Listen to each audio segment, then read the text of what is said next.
Hello guys, welcome to Sumanth talks. అయితే IPL జరిగిన తర్వాత ఏ సీజన్ అయినా అంటే ఎక్కడైనా సరే అది మ్యాచ్లు జరగకపోని ఐపీఎల్ జరగకపోని ఎప్పుడైనా ఒక టీం పేరైతే ఎప్పుడు మెన్షన్ అవుతూ ఉంటుందన్నమాట. అదేంటి అంటే ఎక్కువగా ట్రోల్ చేసే టీము ట్రోఫీ లేదని చెప్పి ఎక్కువగా కంప్లైంట్ చేసే టీం అనమాట. అదే రాయల్ ఛాలెంజర్స్ బెంగళూరు.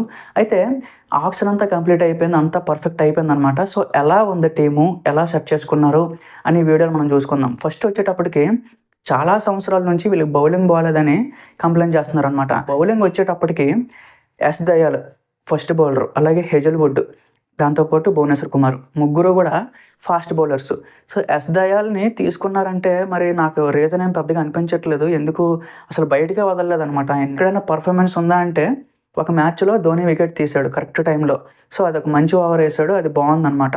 హెజల్వుడ్ చాలా బాగుంటుంది బౌలింగ్, అన్ని అవుట్ స్వింగ్, ఇన్ స్వింగ్, కరెక్ట్గా యార్కర్లు, బౌన్సర్లు, ఇంటర్నేషనల్ బౌలర్ అనమాట Hazlewood. Bhuvneshwar Kumar so IPL కోసమే ఉంటాడనమాట ఆయన. ఒక ఓవర్లో 9 రన్లు 10 రన్లు ఒక టార్గెట్ ఉంటే దాన్ని ఈజీగా కంట్రోల్ చేయగలిగే బౌలర్ భువనేశ్వర్ కుమార్ అనమాట. సో ముగ్గురు కలిపి భువనేశ్వర్, హెజల్వుడ్, దయాలు ముగ్గురు కలిపి 12 ఓవర్లు తీసుకున్న మిగతా 8 ఓవర్లో కృణాల్ పాండ్యా అలాగే స్వప్నిల్ సింగ్. సో వీళ్ళిద్దరూ కూడా మంచిగా లెఫ్ట్ ఆర్మ్ స్పిన్నర్లు అనమాట. స్వప్నిల్ సింగ్ అంటే తెలియకపోవచ్చు. సో ఆయన చాలా మ్యాచ్లు అంటే ఈవెన్ లాస్ట్ సీజన్ వాళ్ళు కంబ్యాక్ ఇవ్వడానికి వన్ ఆఫ్ ద రీజన్ అనమాట స్వప్నిల్ సింగ్.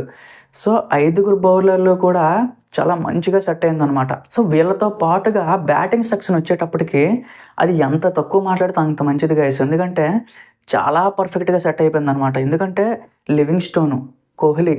అయితే ఫస్ట్ ఓపెనింగ్ చూసుకుంటే కోహ్లీతో పాటుగా మనకి ఫిల్ సాల్ట్ ఇంగ్లాండ్ ఓపెనర్, అక్కడ కూడా ఓపెనర్ అనమాట. సో ఇంగ్లాండ్కి మెయిన్ టీం కూడా ఓపెనర్ ఫిల్ సాల్టే.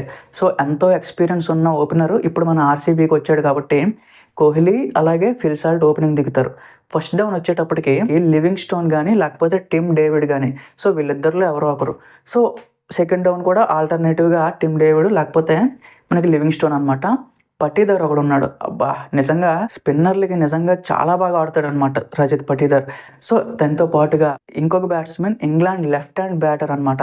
అంటే కుర్రోడు 21 సంవత్సరాలు అంట అబ్బాయికి. చాలా అంటే చూశాను కొన్ని వీడియోలు, ఎక్కడెక్కడికో వెళ్ళిపోతున్నాయి బాళ్ళు.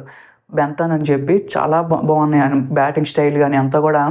చిన్నస్వామి స్టేడియం చిన్నది కాబట్టి దానిలో ఇలాంటి పవర్ హిట్టర్సే ఉండాలి. ఎందుకంటే ఎలాంటి బాల్ వేసినా అవతల పంపించేటట్టు ఉండాలన్నమాట సునాయాసంగా. సో కరెక్ట్గా హిట్టర్స్నే తీసుకున్నారు అందరూ కూడా. ఏసీడీసీ బ్యాట్స్మెన్స్ అనమాట. ఏ మ్యాచ్ అయినా ఫెయిల్ అవ్వచ్చు, ఏ మ్యాచ్ అయినా రికార్డ్స్ వెళ్ళిపోవచ్చు అనమాట. అలాంటి బ్యాటింగ్ లైనప్ అయితే పెట్టుకున్నారు.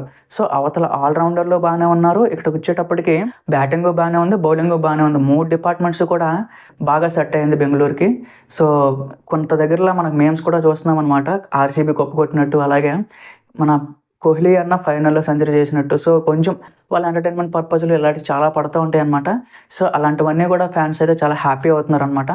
సో ఆర్సీబీ మీద ఉన్న అప్డేట్ అయితే అది గైస్. సో మీకు ఎలా అనిపించింది కింద కామెంట్ చేయండి. Thank you.